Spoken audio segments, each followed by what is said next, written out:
जय श्री कृष्णा। राधे राधे। आज चैत्र मास के कृष्ण पक्ष की द्वादशी तिथि है और आज पाप मोचनी एकादशी व्रत का पारण भी किया जाएगा। यानी जिन भक्तों ने कल पाप मोचनी एकादशी का व्रत रखा था, आज वे अपना व्रत खोलेंगे। तो आज का दिन बड़ा ही शुभ और मंगलकारी है।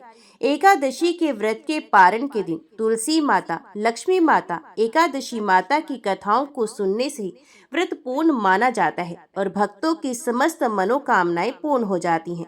तो जिन लोगों ने व्रत नहीं भी रखा है, उन्हें भी द्वादशी के दिन तुलसी माता की कथाओं को सुनने से धन संपत्ति और अनंत शुभ फलों की प्राप्ति होती है। तो आइए भगवान श्री लक्ष्मी नारायण जी के चरणों का ध्यान करते हुए इन कथाओं को सुनते हैं। तो बोलिए श्री राधा कृष्ण भगवान की जय, तुलसी महारानी की जय। तो आइए भगवान श्री लक्ष्मी नारायण जी के चरणों का ध्यान करते हुए इन कथाओं को सुनते हैं। तो बोलिए श्री राधा कृष्ण भगवान की जय। आइए सुनते हैं तुलसी माता की संपूर्ण कथाएं। तुलसी माता को हरि प्रिया भी कहा जाता है। जितना भगवान श्री हरि विष्णु सोने चांदी, हीरे मोती और रत्नों से प्रसन्न नहीं होते, उतना सिर्फ तुलसी दल से प्रसन्न हो जाते हैं। सच्चे श्रद्धा भाव से तुलसी दल भगवान श्री विष्णु को अर्पित करने से मनुष्य के सभी संकट कट जाते हैं और मनोकामनाओं की पूर्ति होती है। शास्त्रों के अनुसार एकादशी के दिन तुलसी जी में कभी भी जल नहीं चढ़ाना चाहिए, क्योंकि तुलसी महारानी स्वयं एकादशी का निर्जल व्रत रखती हैं। लेकिन द्वादशी के दिन व्रत के पारण के समय तुलसी माता को जल अवश्य चढ़ाना चाहिए और पूरे विधि विधान से पूजा पाठ करके उनकी कथाओं को सुनकर ही अपना व्रत खोलना चाहिए। एक बुढ़िया माई तुलसी जी को सींचती थी और कहती थी कि हे तुलसी माता, सत की दाता, मैं तेरा बिरला सींचती हूँ, मुझे बहू दे, पीताम्बर की धोती दे, मीठा मीठा घास दे, वैकुंठा में वास दे, चटक की चाल दे, पटक की मौत दे, चंदन का हार दे, रानी सा काज दे, दाल भात का भोजन दे, ग्यारस की मौत दे, कृष्ण जी का कंधा दे। तब तुलसी माता ये सुनकर सूखने लगी। तो भगवान ने पूछा कि हे तुलसी, तुम क्यों सूख रही हो? तो तुलसी माता ने कहा कि एक बुढ़िया रोज आती है और यही बात कहकर जाती है। मैं सब बात तो पूरा कर सकती हूँ, लेकिन भगवान कृष्ण का कंधा कहाँ से लाऊंगी? तो भगवान बोले, जब वे मरेगी तो मैं अपना कंधा खुद दे दूंगा। तू बुढ़िया माई से कह देना। जब बुढ़िया माई मर गई, सब लोग आ गए। जब माई को ले जाने लगे तो वे किसी से नहीं उठी। तो भगवान श्री कृष्ण एक 12 वर्ष के बालक का रूप धारण करके आए और बालक ने कहा, मैं कान में एक बात कहूंगा तो बुढ़िया माई उठ जाएगी। बालक ने बुढ़िया माई के कान में कहा।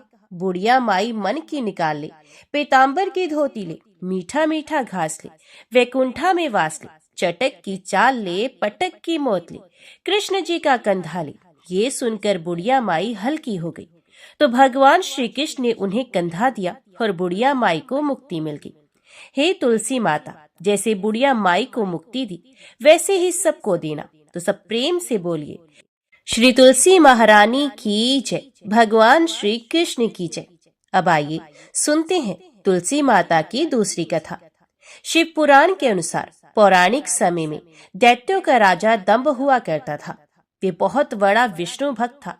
कई सालों तक उसके यहाँ संतान ना होने के कारण उसने शुक्राचार्य को अपना गुरु बनाकर उनसे श्री कृष्ण मंत्र प्राप्त किया था। यह मंत्र प्राप्त करके उसने पुष्कर सरोवर में घोर तपस्या की। भगवान विष्णु उसकी तपस्या से प्रसन्न हुए और उसे संतान प्राप्ति का वरदान दे दिया।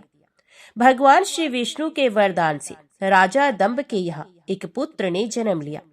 इस पुत्र का नाम शंखचूड़ रखा गया। बड़ा होकर शंखचूड़ ने ब्रह्मा जी को प्रसन्न करने के लिए पुष्कर में घोर तपस्या की। तपस्या से प्रसन्न होकर ब्रह्मा जी ने उसे वरदान मांगने को कहा। तब शंखचूड़ ने वरदान मांगा कि वे हमेशा अजर अमर रहे, वे कोई भी देवता उसे मार ना पाए। ब्रह्मा जी ने उसे ये वरदान दे दिया और कहा कि वे बद्री वन में जाकर धर्मध्वज की पुत्री तुलसी, जो कि तपस्या कर रही है, उससे विवाह कर ले। शंखचूड़ ने वैसा ही किया और तुलसी के साथ विवाह के बाद सुखपूर्वक रहने लगा। उसने अपने बल से देवताओं, असुरों, दानवों, राक्षसों, गंधर्वों, नागों, किन्नरों, मनुष्यों तथा त्रिलोकी के सभी प्राणियों पर विजय प्राप्त कर ली। वे भगवान श्री कृष्ण का परम भक्त था। शंखचूड़ के अत्याचारों से सभी देवता परेशान होकर ब्रह्मा जी के पास गए और ब्रह्मा जी उन्हें भगवान विष्णु के पास ले गए। भगवान विष्णु ने कहा कि शंखचूड़ की मृत्यु भगवान शिव के त्रिशूल से ही होगी, अतः आप उनके पास जाएं। भगवान से उन्हें चित्ररथ नामक गण को अपना दूत बनाकर शंखचूड़ के पास भेजा। चित्ररथ ने शंखचूड़ को समझाया कि वे देवताओं को उनका राज्य लौटा दे, परंतु शंखचूड़ ने मना कर दिया और कहा कि वे महेश्वर से युद्ध करना चाहता है। भगवान शिव को जब ये बात पता चली तो वे युद्ध के लिए अपनी सेना लेकर निकल पड़े और दानवों में घमासान युद्ध हुआ, परंतु ब्रह्मा जी के वरदान के कारण शंखचूड़ को देवता नहीं हरा पाए। भगवान शिव ने शंखचूड़ का वध करने के लिए जैसे ही अपना त्रिशूल उठाया, तभी आकाशवाणी हुई कि जब तक शंखचूड़ के हाथ में श्रीहरि का कवच है और उसकी पत्नी का अस्तित्व अखंडित है, तब तक इसका वध असंभव है। आकाशवाणी को सुनकर भगवान विष्णु वृद्ध ब्राह्मण का रूप धारण कर शंखचूड़ के पास गए और उससे श्रीहरि कवच दान में मांग लिया। शंखचूड़ ने वे कवच बिना किसी संकोच के दान कर दिया। शंखचूड़ का रूप बनाकर तुलसी के पास गए। शंखचूड़ रूपी भगवान विष्णु ने तुलसी के महल के द्वार पर जाकर अपनी विजय होने की सूचना दी। ये सुनकर तुलसी बहुत प्रसन्न हुई और पति रूप में आए भगवान का पूजन किया। ऐसा करते ही तुलसी का अस्तित्व तो खंडित हो गया और भगवान शिव ने युद्ध में अपने त्रिशूल से शंखचूड़ का वध कर दिया। तब तुलसी को जब पता चला कि वे उनके पति नहीं हैं, बल्कि वे तो भगवान विष्णु हैं, तो क्रोध में आकर तुलसी जी ने कहा कि आपने छल पूर्वक मेरा धर्म भ्रष्ट किया है और मेरे पति को मार डाला है, अतः मैं आपको श्राप देती हूँ कि आप पाषाण हो जाएं और धरती पर रहें। तब भगवान विष्णु ने कहा कि देवी, तुम मेरे लिए भारतवर्ष में रहकर बहुत दिनों तक तपस्या कर चुकी हो। तुम्हारा ये शरीर नदी रूप में बदलकर गंडकी नामक नदी के रूप में प्रस्तुत होगा। तुम पुष्पों में श्रेष्ठ तुलसी का वृक्ष बन जाओगी और सदा मेरे साथ रहोगी। तुम्हारे श्राप को सत्य करने के लिए मैं पाषाण शालिग्राम बनकर रहूंगा।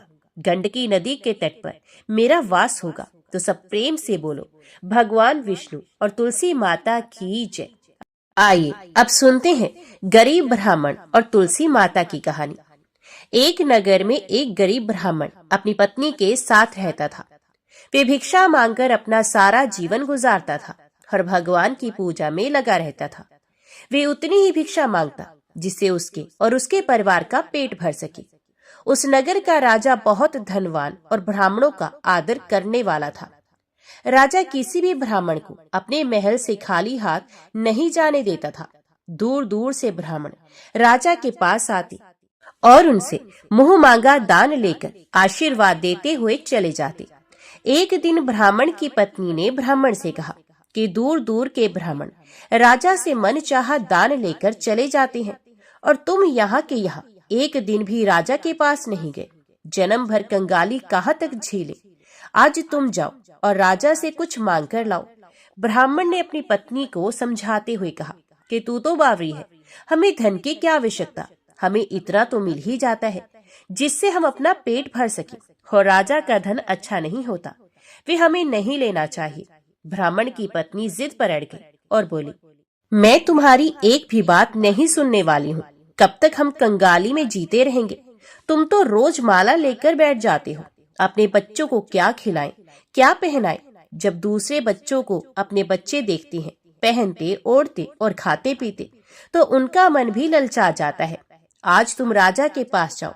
राजा बहुत भला व्यक्ति है, वो हमें जरूर मुंह मांगा दान देगा।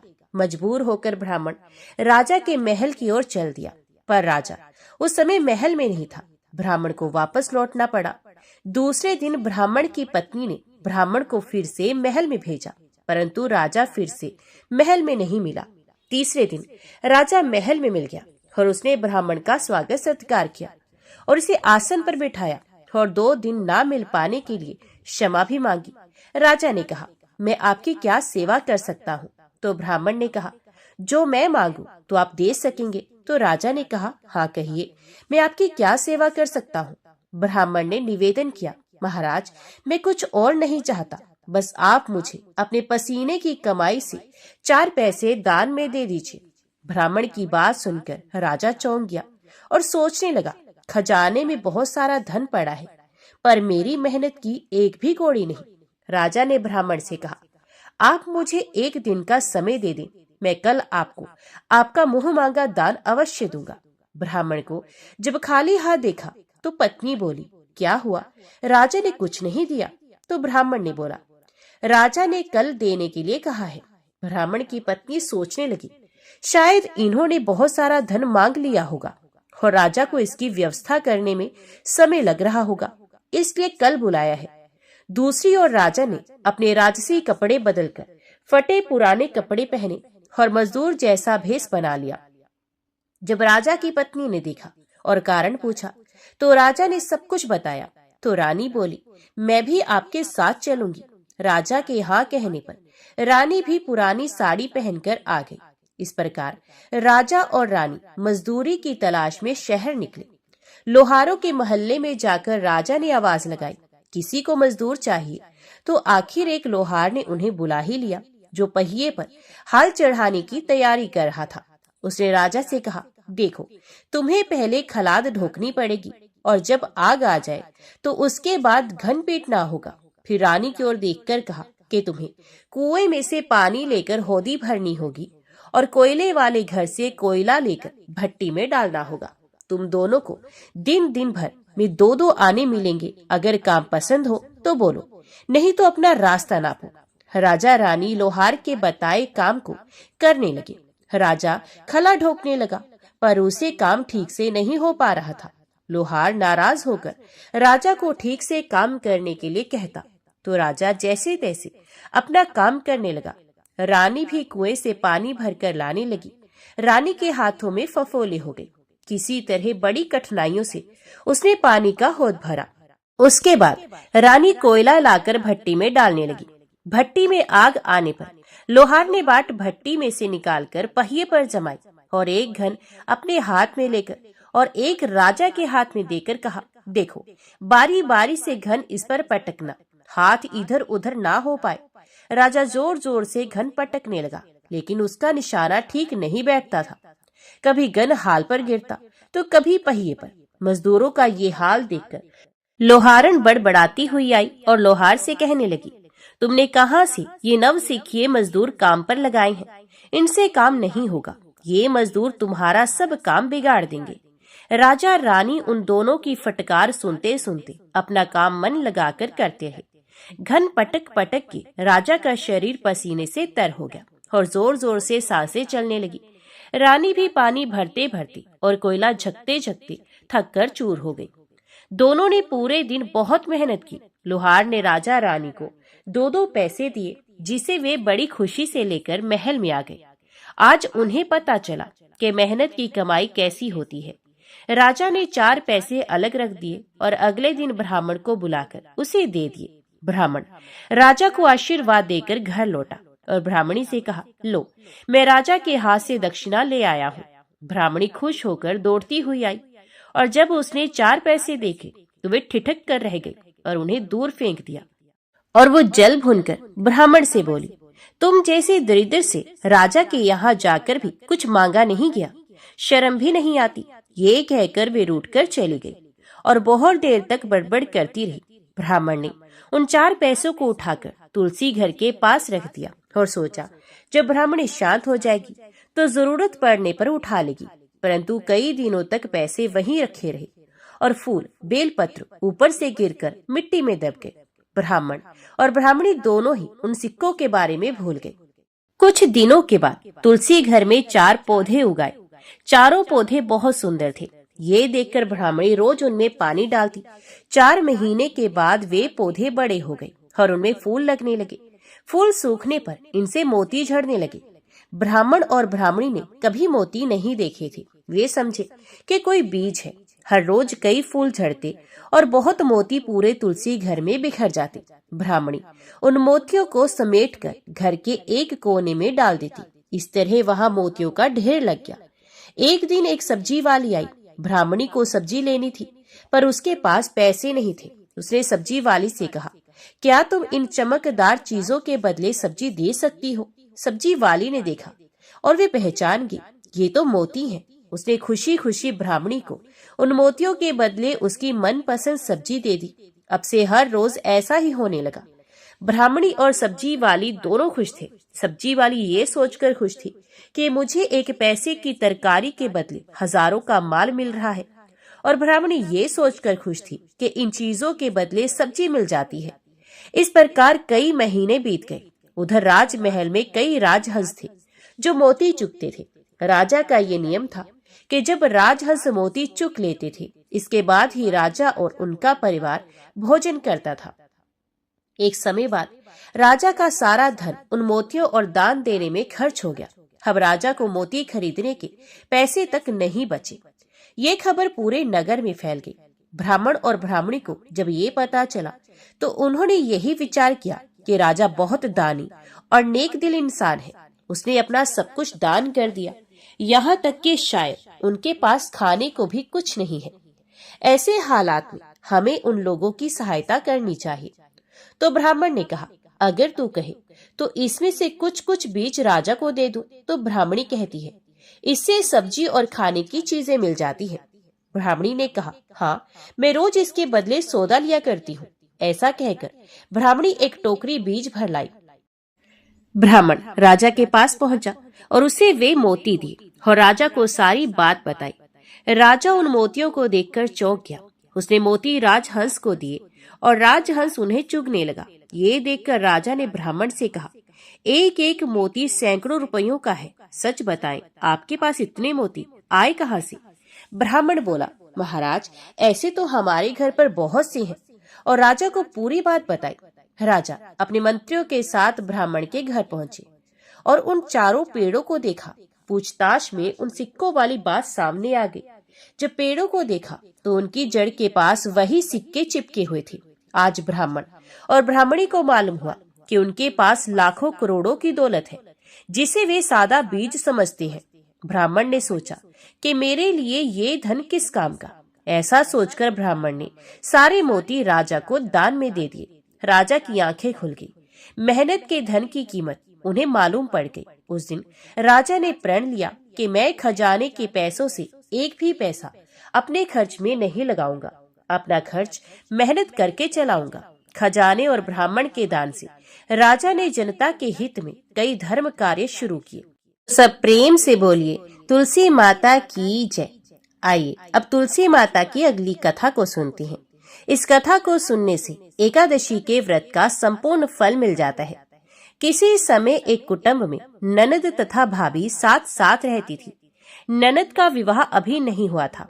वे तुलसी के पौधे की बहुत सेवा किया करती थी, लेकिन उसकी भाभी को ये सब बिल्कुल पसंद नहीं था। जब कभी उसकी भाभी को अत्यधिक क्रोध आता तो वे उसे ताना देते हुए कहती कि जब तुम्हारा विवाह होगा तो मैं तुलसी ही बारातियों को खाने में दूंगी और तुम्हारे दहेज में भी तुलसी ही दूंगी। कुछ समय बीत जाने पर ननद का विवाह पक्का हुआ।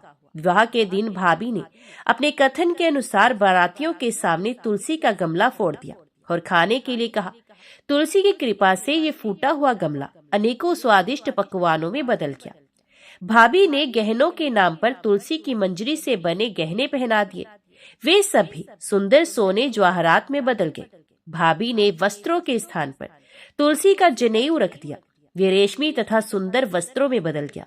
ननद की ससुराल में उसके दहेज की बहुत प्रशंसा की गई। ये बात भाभी के कानों तक भी पहुंची। उसे बहुत आश्चर्य हुआ। उसे अब तुलसी माता की पूजा का महत्व समझ में आ गया। भाभी की एक लड़की थी।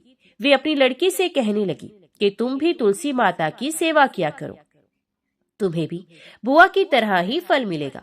वे जबरदस्ती अपनी लड़की से सेवा करने को कहती, लेकिन लड़की का मन तुलसी सेवा में नहीं लगता था।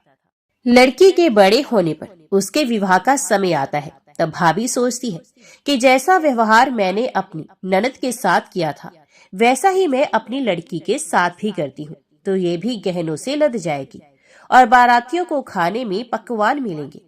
ससुराल में इसे भी बहुत इज्जत मिलेगी, ये सोचकर वे बारातियों के सामने तुलसी का गमला फोड़ देती है।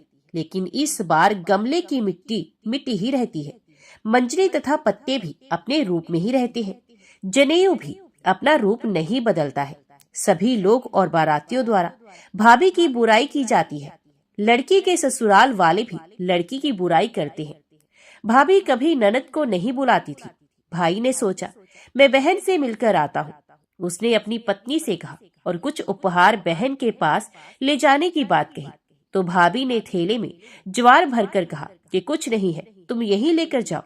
वे दुखी मन से बहन के पास चला गया। ये सोचता रहा कि कोई भाई अपनी बहन के घर ज्वार कैसे लेके जा सकता है। ये सोचकर वे एक गौशाला के पास रुका और ज्वार का थैला गाय के सामने पलट दिया।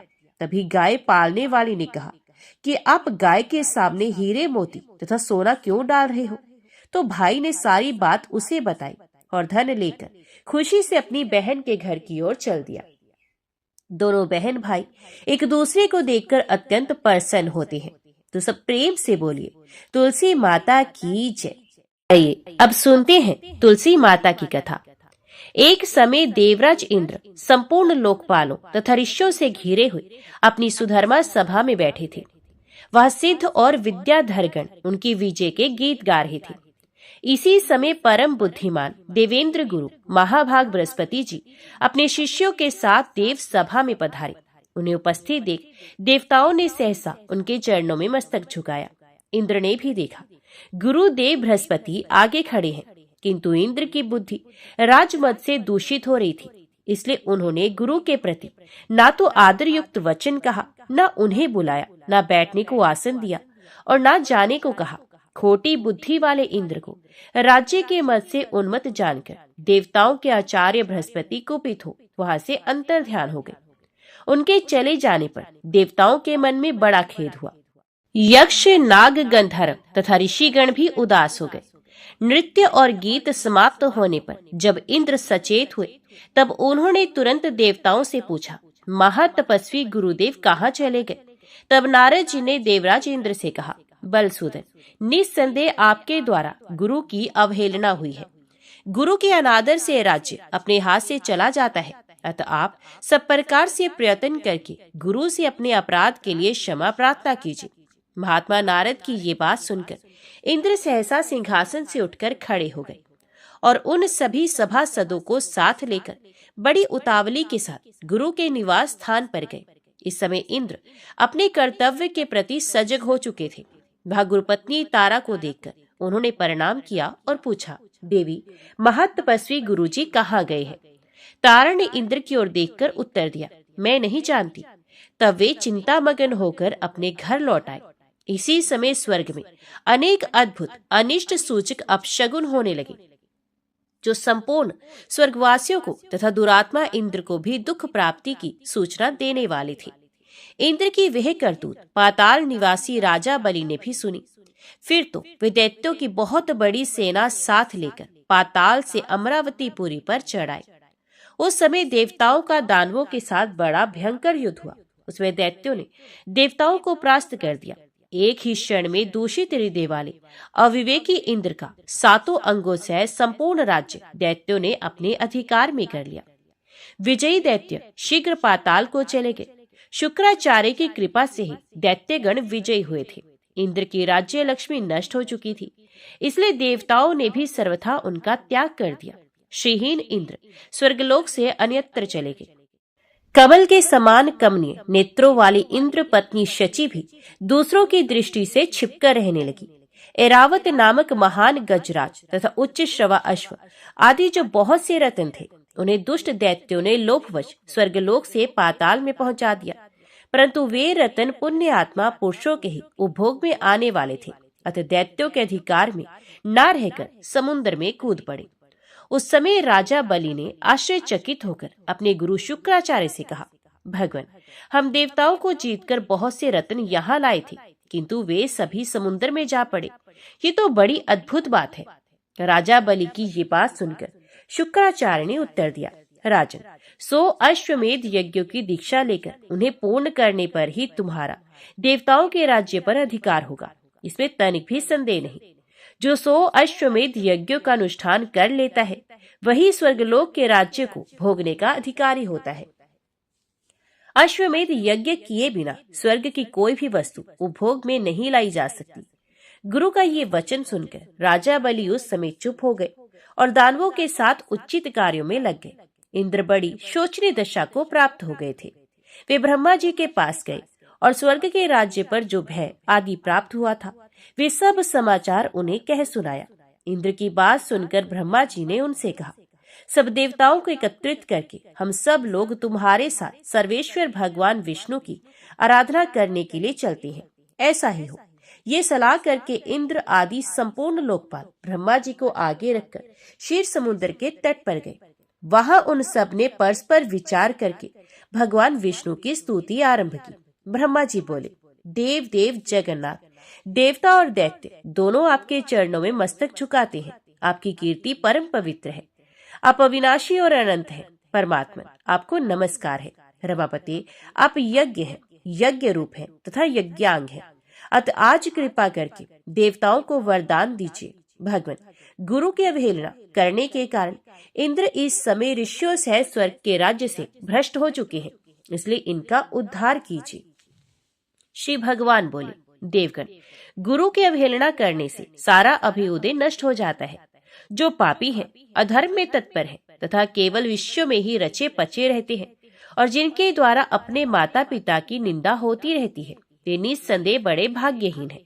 ब्राह्मण, इस इंद्र ने जो अन्याय किया है उसका फल इसे तत्काल प्राप्त हो गया। केवल इंद्र के ही कर्म से संपूर्ण देवताओं पर संकट आया है। जब किसी भी पुरुष के लिए विपरीत काल उपस्थित हो जाए तब उसे दूसरों का सहयोग प्राप्त करने की चेष्टा करनी चाहिए। बुद्धिमान पुरुष अपने संपूर्ण मनोरथों की सिद्धि के लिए अन्य प्राणियों के साथ मैत्री करते हैं। अतः इंद्र, तुम मेरी बात मानो। इस समय अपना काम बनाने के लिए तुम्हें दैत्यों के साथ मेल जोल कर लेना चाहिए। भगवान विष्णु के इस प्रकार आज्ञा देने पर परम बुद्धिमान इंद्र अमरावती को छोड़कर देवताओं के साथ सुतल लोक में गए। इंद्र आए हैं ये सुनकर राजा इंद्रसेन रोष में भर गए। उन्होंने अपनी सेना के साथ जाकर इंद्र को मार डालने का विचार किया। उस समय देवऋषि नारद ने बलवानों में श्रेष्ठ राजा बलि और दैत्यों को ऊंच नीच समझाकर उन्हें इंद्र के वध से रोका। देवऋषि के ही कहने से राजा बलि ने इंद्र के प्रति अपना रोष त्याग दिया। इतने में ही इंद्र भी अपनी सेना के साथ आ पहुंचे। राजा बलि ने देखा लोकपालों से घिरे हुए इंद्र श्रीहीन हो गए हैं। अब उनमें प्रभुता का मद नहीं रहा है, उनका तेज चला गया और अब वे ईर्ष्या तथा अहंकार से रहित हो गए हैं। उन्हें इस अवस्था में देखकर राजा बलि के मन में बड़ी दया आई। वे बड़ी उतावली के साथ हंसते हुए से बोले, देवराज इंद्र, आप इस सूतल लोक में कैसे पधारे? यहाँ आने का कारण बताइए। बलि की ये बात सुनकर इंद्र मुस्कुराते हुए बोले, भैया, हम सब देवता क्रोध के अधीन हो रहे हैं। आप सब लोगों की भी यही दशा है। जैसे हम हैं वैसे ही आप लोग भी हैं। अतः हमारा ये कलह निरर्थक है। भाग्यवश आपने मेरा संपूर्ण राज्य एक क्षण में ही ले लिया तथा बहुत से रत्न भी स्वर्ग से यहाँ उठा ले, परंतु ये सभी रत्न तत्काल ही जहाँ के थे वहीं चले गए। अतः विद्वान पुरुष को एक दूसरे से मिलकर कर्तव्य के विषय में विचार करना चाहिए। विचार करने से ज्ञान होता है और ज्ञान होने पर संकट से छुटकारा अवश्य मिल जाएगा।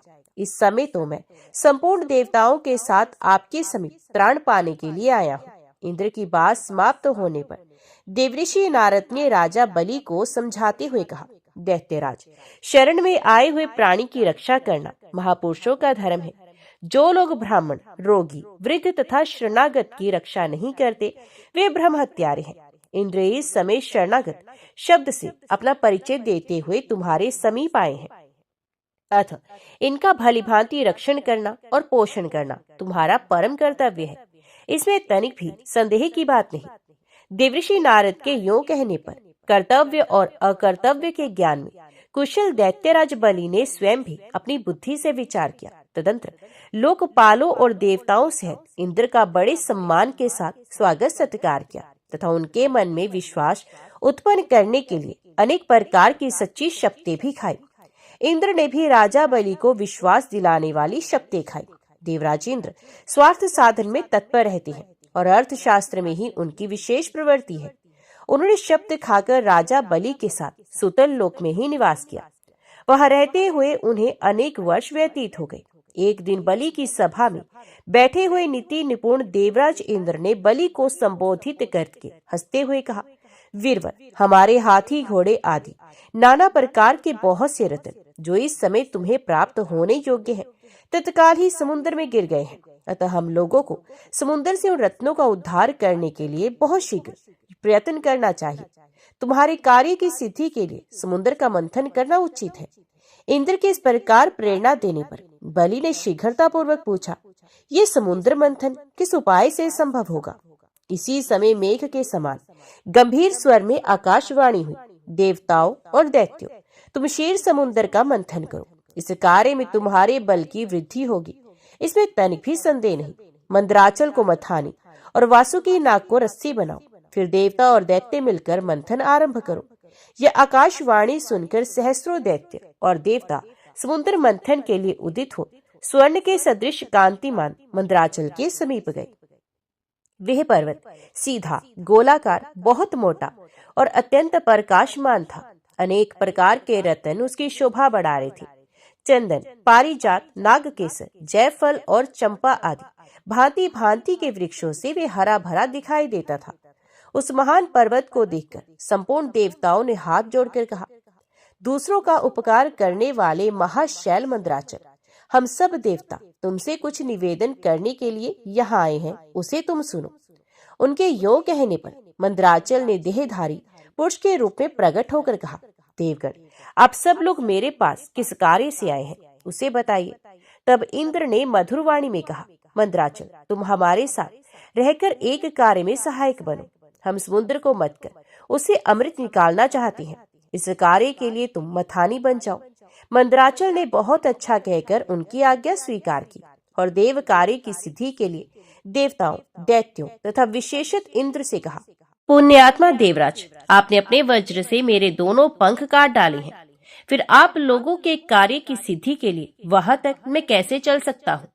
तब संपूर्ण देवताओं और दैत्यों ने उस अनुपम पर्वत को क्षीर समुद्र तक ले जाने की इच्छा से उखाड़ लिया, परंतु वे उसे धारण करने में समर्थ ना हो सके। वे महान पर्वत उसी समय देवताओं और दैत्यों के ऊपर गिर पड़ा। कई कुचले गए, कई मारे गए, कई मूर्छित हो गए, कई एक दूसरे को कोसने और चिल्लाने लगे तथा कुछ लोगों ने बड़े क्लेश का अनुभव किया। इस प्रकार उनका उद्यम और उत्साह भंग हो गया। वे देवता और दानव सचेत होने पर जगदीश्वर भगवान विष्णु की स्तुति करने लगे। शरणागत वत्सल महाविष्णु, हमारी रक्षा कीजिए, रक्षा कीजिए। आपने ही इस संपूर्ण चराचर जगत को व्याप्त कर रखा है।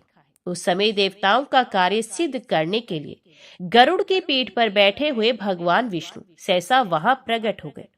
वे सबको अभय देने वाले हैं। उन्होंने देवताओं और दैत्यों की ओर दृष्टिपात करके खेल खेल में ही उस महान पर्वत को उठाकर गरुड़ की पीठ पर रख लिया। फिर वे देवताओं और दैत्यों को क्षीर समुद्र के उत्तर तट पर ले गए और पर्वत श्रेष्ठ मंदराचल को समुद्र में डालकर तुरंत वहां से चल दिए। तदंतर सब देवता दैत्यों को साथ लेकर वासुकी नाग के समीप गए और उनसे भी अपनी प्रार्थना स्वीकार कराई। इस प्रकार मंदराचल को मथानी और वासुकी नाग को रस्सी बनाकर देवताओं और दैत्यों ने क्षीर समुद्र का मंथन आरंभ किया। इतने में ही वे पर्वत समुद्र में डूबकर रसातल को जा पहुंचा। तब लक्ष्मीपति भगवान विष्णु ने कच्छप रूप धारण करके तत्काल ही मंदराचल को ऊपर उठा दिया। उस समय वह एक अद्भुत घटना हुई। फिर जब देवता और दैत्यों ने मथानी को घुमाना आरंभ किया, तब वे पर्वत बिना गुरु के ज्ञान की भांति कोई सुदृढ़ आधार ना होने के कारण इधर उधर डोलने लगा। ये देखकर परमात्मा भगवान विष्णु स्वयं ही मंदराचल के आधार बन गए और उन्होंने अपनी चारों भुजाओं से मथानी बने हुए उस पर्वत को भली भांति पकड़कर उसे सुखपूर्वक घुमाने योग्य बना दिया। तब अत्यंत बलवान देवता और दैत्य एकीभूत हो अधिक जोर लगाकर क्षीर समुद्र का मंथन करने लगे। कश्यप रूपधारी भगवान की पीठ जन्म से ही कठोर थी और उस पर घूमने वाला पर्वत श्रेष्ठ मंदराचल भी वज्रसार की भांति दृढ़ था। उन दोनों की रगड़ से समुद्र में बड़ वानर प्रकट हो गया। साथ ही हलाहल विष उत्पन्न हुआ। उस विष को सबसे पहले नारद जी ने देखा।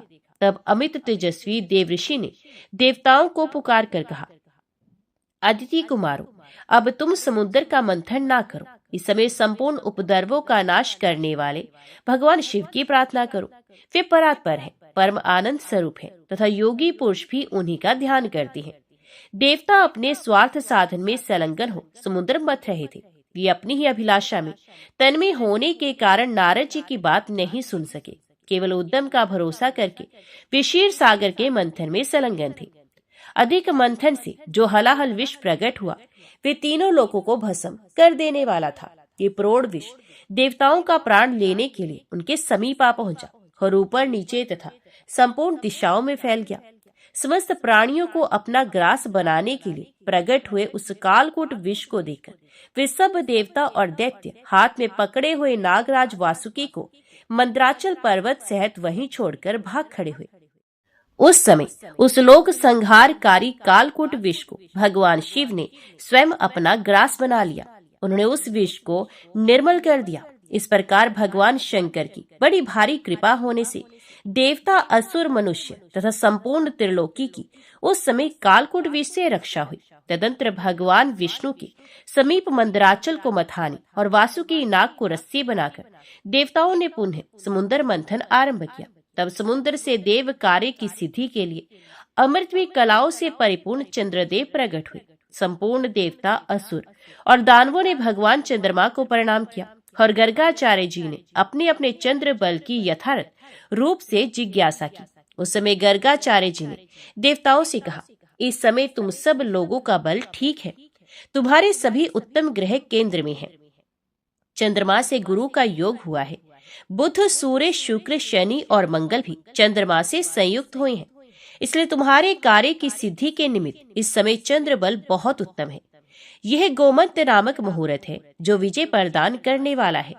महात्मा गर्ग जी के इस प्रकार आश्वासन देने पर महाबली देवता गर्जना करते हुए बड़े वेग से समुद्र मंथन करने लगे। मथे जाते हुए समुद्र के चारों ओर बड़े जोर की आवाज उठ रही थी। इस बार के मंथन से देवकार्यों की सिद्धि के लिए साक्षात कामधेनु प्रकट हुई। उन्हें काले, श्वेत, पीले, हरे तथा लाल रंग की सैकड़ों गायों ने घेरा हुआ था। उस समय ऋषियों ने बड़े हर्ष में भरकर देवताओं और दैत्यों से कामधेनु के लिए याचना की और कहा, आप सब लोग मिलकर भिन्न भिन्न गोत्र वाले ब्राह्मणों को कामधेनु सहित इन संपूर्ण गौओं का दान अवश्य करें। ऋषियों के याचना करने पर देवताओं और दैत्यों ने भगवान शंकर की प्रसन्नता के लिए वे सब गौएं दान कर दी तथा यज्ञ कर्मों में भली भांति मन को लगाने वाले उन परम मंगल में महात्मा ऋषियों ने उन गौओं का दान स्वीकार किया। तत्पश्चात सब लोग बड़े जोश में आकर क्षीर सागर को मथने लगे। तब समुद्र से कल्प वृक्ष, पारिजात, चूत और संतान ये 4 दिव्य वृक्ष प्रकट हुए। उन सबको एकत्रित रखकर देवताओं ने उन्हें बड़े वेग से समुद्र मंथन आरंभ किया। इस बार के मंथन से रत्नों में सबसे उत्तम रत्न कौस्तुभ प्रकट हुआ, जो सूर्य मंडल के समान परम कांतिमान था। वे अपने प्रकाश से तीनों लोगों को प्रकाशित कर रहा था। देवताओं ने चिंतामणि को आगे रखकर कौस्तुभ का दर्शन किया और उसे भगवान विष्णु की सेवा में भेंट कर दिया। तदंतर चिंतामणि को मध्य में रखकर देवताओं और दैत्यों ने पुनः समुद्र को मथना आरंभ किया। वे सभी बल में बड़े चढ़े थे और बार बार गर्जना कर रहे थे। अब की बार उस मथे जाते हुए समुद्र से उच्च श्रवा नामक अश्व प्रकट हुआ। वे समस्त अश्व जाति में एक अद्भुत रतन था। उसके बाद गज जाति में रतन भूष ऐरावत प्रकट हुआ। उसके साथ श्वेत वर्ण के 64 हाथी और थे। ऐरावत के 4 दांत बाहर निकले हुए थे और मस्तक से मद की धारा बह रही थी। इन सबको भी मध्य में स्थापित करके वे सब पुण्य समुद्र मथने लगे। उस समय उस समुद्र से मदिरा, भांग, काकड़ा सिंगी, लहसुन, गाजर, अत्यधिक उन्माद कारक धतूर तथा पुष्कर आदि बहुत सी वस्तुएं प्रकट हुई। इन सबको भी समुद्र के किनारे एक स्थान पर रख दिया गया। तत्पश्चात वे श्रेष्ठ देवता और दानव पुण्य पहले की ही भांति समुद्र मथने लगे। अब की बार समुद्र से संपूर्ण भुवनों की एकमात्र अधीश्वरी दिव्य रूपा देवी महालक्ष्मी प्रकट हुई, जिन्हें ब्रह्म वेत्ता पुरुष वेदांत विद्या कहते हैं। इन्हीं को दूसरे लोग मूल विद्या कहकर पुकारते हैं। कुछ सामर्थ्यशाली महात्मा इन्हीं को वाणी और ब्रह्म विद्या भी कहते हैं। कोई कोई इन्हीं को रिद्धि, सिद्धि, आज्ञा और आशा नाम देते हैं। कोई योगी पुरुष इन्हें वैष्णवी कहते हैं। सदा उद्यम में लगे रहने वाले माया की अनुयायी इन्हीं को माया के रूप में जानते हैं। जो अनेक प्रकार के सिद्धांतों को जानने वाले तथा ज्ञान शक्ति से संपन्न है, वे इन्हीं को भगवान की योग माया कहते हैं। देवताओं ने देखा, देवी महालक्ष्मी का रूप परम सुंदर है। उनके मनोहर मुख पर स्वाभाविक प्रसन्नता विराजमान है। हार और नुपुरों से उनके श्रीअंगों की बड़ी शोभा हो रही है। मस्तक पर छत्र तना हुआ है। दोनों ओर से चंवर डुल रहे हैं। जैसे माता अपने पुत्रों की ओर स्नेह और दुलार भरी दृष्टि से देखती है, उसी प्रकार सती महालक्ष्मी ने देवता, दानव, सिद्ध, चारण और नाग आदि संपूर्ण प्राणियों की ओर दृष्टिपात किया। माता महालक्ष्मी की कृपा दृष्टि पाकर संपूर्ण देवता उसी समय श्री संपन्न हो गए। वे तत्काल राज्य अधिकारी के शुभ लक्षणों से संपन्न दिखाई देने लगे। तदंतर देवी लक्ष्मी ने भगवान मुकुंद की ओर देखा। उनके श्रीअंग तमाल के समान श्याम वर्ण थे। कपोल और नासिका बड़ी सुंदर थी। वे परम मनोहर दिव्य शरीर से प्रकाशित हो रहे थे। उनके वक्षस्थल में श्रीवत्स का चिन्ह सुशोभित था। भगवान के एक हाथ में कोमोद की गदा शोभा पा रही थी। भगवान नारायण की उस दिव्य शोभा को देखते ही लक्ष्मी जी आश्चर्यचकित हो गई और हाथ में वन माला ले सहसा हाथी से उतर पड़ी। ये माला श्री जी ने अपने ही हाथों से बनाई थी। उसके ऊपर भ्रमर मंडरा रही थी। देवी ने वे सुंदर वन माला परम पुरुष भगवान विष्णु के कंठ में पहना दी और स्वयं उनके वाम भाग में जाकर खड़ी हो गई। उन शोभाशाली दंपत्ति का वह दर्शन करके संपूर्ण देवता, दैत्य, सिद्ध, अप्सराएं, किन्नर तथा चारणगण परम आनंद को प्राप्त हुए। तो सब प्रेम से बोलो, लक्ष्मी नारायण भगवान की जय।